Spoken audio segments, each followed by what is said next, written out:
ये पकड़। ओके। कल दोपहर में कुछ लोग छत्रपति संभाजी नगर से आए थे कन्नड़ को, ये बोलते हुए कि इलेक्शंस लग गए हैं यहाँ के म्युनिसिपल कॉरपोरेशन के, तो उस इलेक्शंस में हम आपके रायभान यादव विकास आघाड़ी के पक्ष से नगर सेवक का इलेक्शन लड़ाना चाहते हैं, तो क्या आप हमको मौका देंगे। तो काफ़ी चर्चा हुई कि शहर में जो भी कुछ हुआ है, शहर के अलग अलग हिस्सों में जो तोड़फोड़ हुई है, या शहर के जो वातावरण न केवल आर्थिक दिवालिया है मगर उम्मीदों की भी एक तरह से दिवालियापन का ही एक मौसम चल रहा है। तो उसमें कुछ अच्छा काम किया जा सकता है क्या। तो स्वरूप में फिर मैंने इनको बताया कि मैंने कहा ठीक है, अगर है कुछ कोई इंटरेस्टेड और अच्छा काम करने के संदर्भ में कोई बात है तो फिर मुझे कोई दिक्कत नहीं है। तो उस हिसाब से उन्होंने मुझे कहा कि फिर आप एक प्रेस कॉन्फ्रेंस लीजिए जिसमें इस बात को आप रखिए, और उस हिसाब से फिर आगे किस तरह से नियोजन करना है वो हम देखेंगे। और इसी प्रकार से फिर अभी ये प्रेस कॉन्फ्रेंस हमारी आयोजित हो गई है, और इस प्रेस कॉन्फ्रेंस के माध्यम से मैं ऐलान करना चाहता हूं कि जो भी लोग इस तरह के हैं जो अच्छा काम करना चाहते हैं उनको ज़रूर अवसर दिया जाएगा। और हमारा जल्द ही यहाँ पे एक कार्यालय बनाने के संदर्भ में भी हमारी बात चल रही है, और आने वाले समय में शायद ये कार्यालय भी खुल जाए। अब सवाल ये है कि क्या मुद्दे होंगे, तो सीधे साधे एक 5-6 मुद्दे हैं, जिसमें पहला मुद्दा तो ये है कि जो भी लीगल हो या इलीगल कंस्ट्रक्शन हो जिसको तोड़े जाने की जो बात चल रही थी, जिसमें अभी ब्रेक लगा हुआ है, तो उसको आगे आने वाले समय में लॉफुल तरीके से ही, अनलॉफुल तरीके से नहीं, कानून को निभाते हुए ही जो भी करना है वो करने की हम कार्रवाई करेंगे।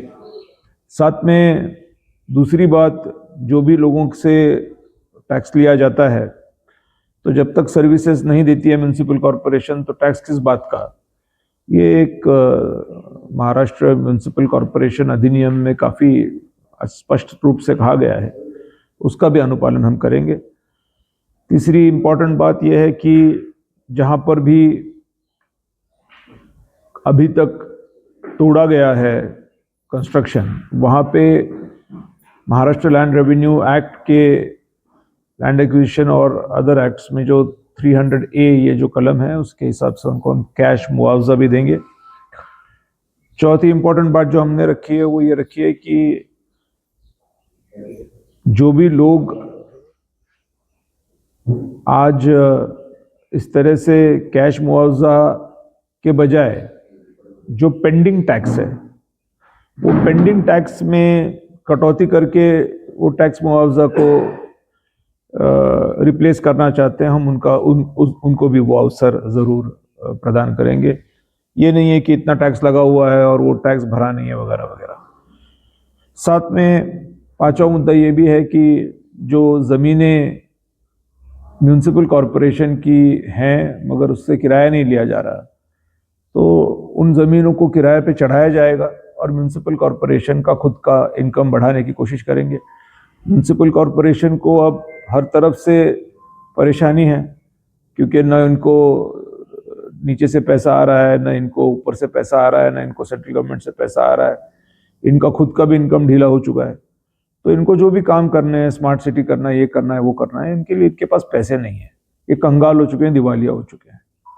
तो इन दिवालिया हालातों में सरकारी ज़मीनों से किराए लेंगे तभी तो म्यूनसिपल कॉरपोरेशन के पास पैसा आएगा, वरना ये सड़क बनाना है, फलाना करना है, ऐसा करना है, ये कैसे कर पाएंगे? इसको कुछ ना कुछ लगेगा ना जेब में।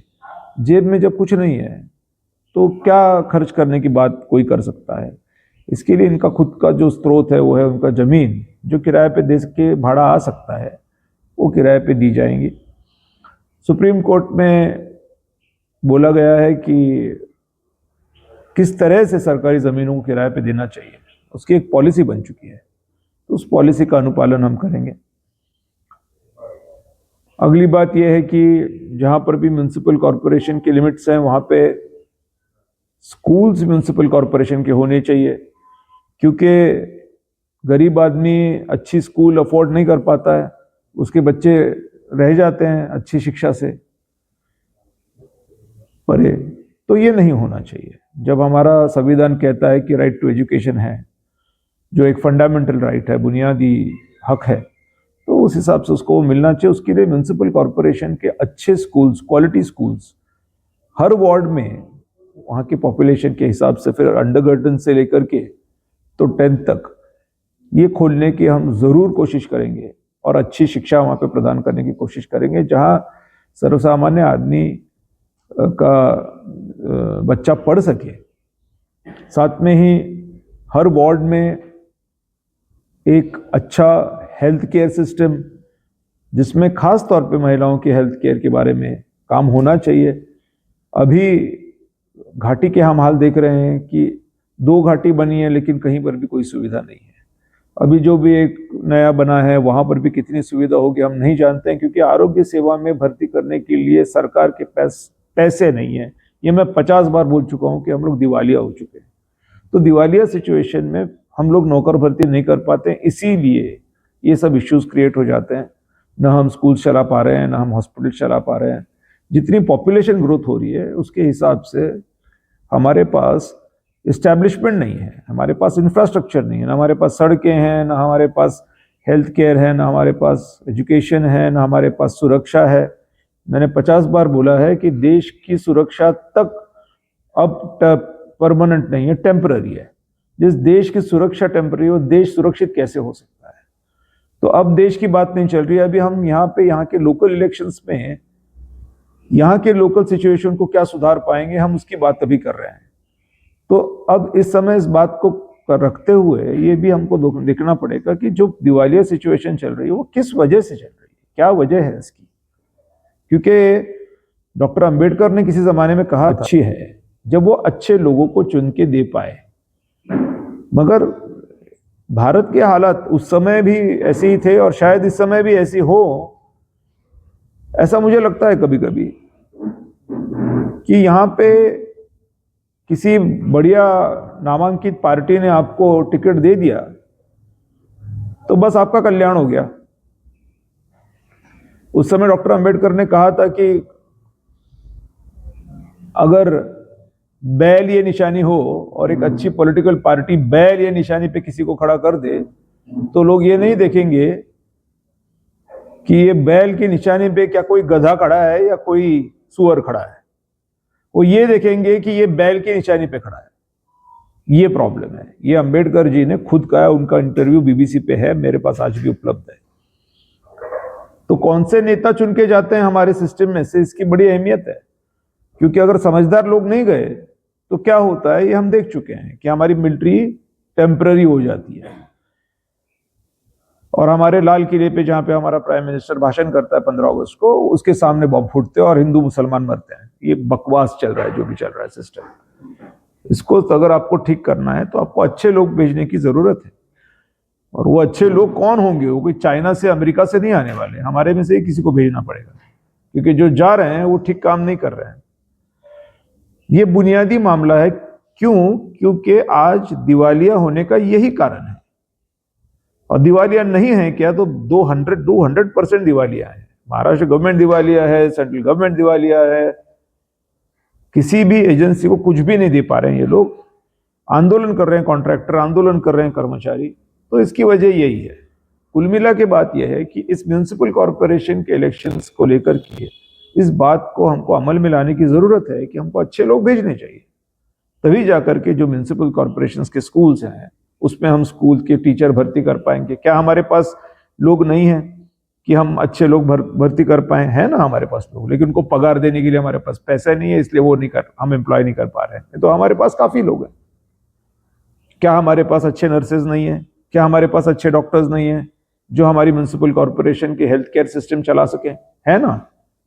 लेकिन हम क्या उनको जॉब्स दे सकते हैं? क्या नहीं, क्योंकि हमारे पास पैसा नहीं है। क्योंकि गधे और सुअर ये बैल निशानी पे चुल के आए हुए हैं।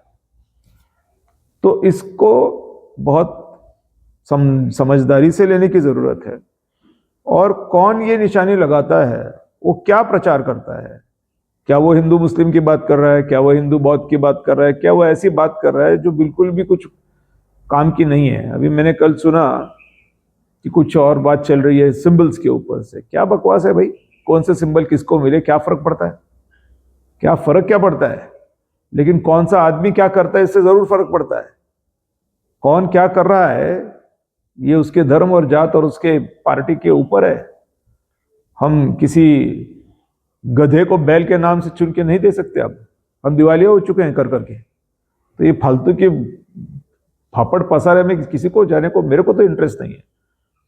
तो स्कूल्स बने, हेल्थ केयर सिस्टम बने, और जिनके भी घर आज तक टूटे हैं, वो एक महत्व का मुद्दा है, उनको हम कैश मुआवजा दें। मैं फिर दोहरा रहा हूं, कैश मुआवजा।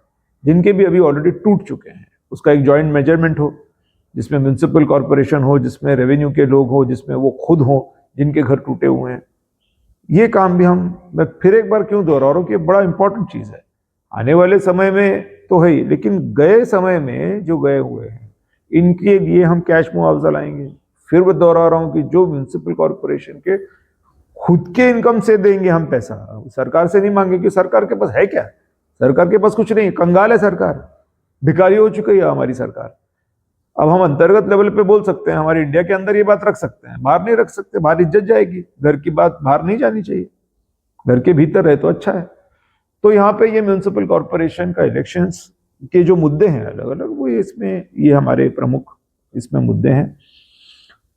सो कंस्ट्रक्शन को तोड़ना या नहीं तोड़ना लीगल तरीके से, क्या मुआवजा है, जो तोड़े गए हैं उसका क्या है, यहाँ का जो इंफ्रास्ट्रक्चर है, यहाँ का जो इस्टेब्लिशमेंट है उसको बढ़ाने के लिए, और साथ में ही इसमें जो अलग अलग नागरिक सुविधाएं जो गवर्नमेंट ने प्रिस्क्राइब की हुई हैं।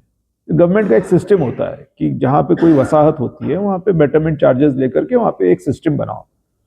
कुछ सरकार देती है, कुछ बेटरमेंट चार्जेस भरे जाते हैं और उसको लीगलाइज किया जाता है, रूटीन में लाया जाता है। उसकी एक सूची होती है कि क्या क्या होना चाहिए बेसिक। उसमें सड़क होती है, उसमें जो अलग अलग सुविधाएं हैं, जैसे पानी पुरवठा हो गया, कचरे का मैनेजमेंट। आपने देखा होगा कि 2016-17 में मैंने खुद वो मैनेज किया था, लेकिन कुछ पॉलिटिक्स आ गया तो वो रुक गया। नहीं तो मैं इस शहर का एक भी कचरा यहाँ नहीं रहने देता, कुछ करता इसका इंतजाम में। तो उसका सिस्टम बनना चाहिए। तो हर चीज का नागरिक सुविधाओं का एक सिस्टम होता है। यहाँ पे वो सिस्टम मुझे कहीं नजर नहीं आता। तो इस सिस्टम को हमको बनाना पड़ेगा, उस सिस्टम की अमल करनी पड़ेगी, क्योंकि उस सिस्टम का अमल नहीं करेंगे तो ये गैर कानूनी हो जाएगा।